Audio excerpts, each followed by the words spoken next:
ulo.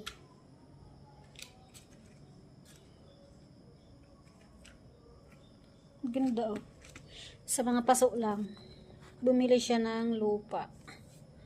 Kasi walang lupa. Tapos mga paso. Kapag araw-araw din pala itong gulay, nakakasawa din. Lasang tubig siya. Matubig. Kaya ano siya, kailangan siyang diligan araw-araw.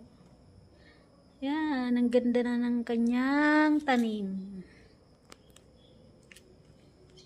Ito ang kanyang pinagkakaabalahan eh.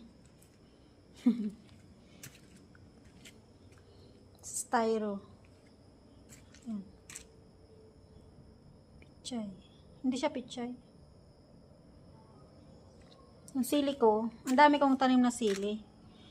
Pinagbubunot niya pala.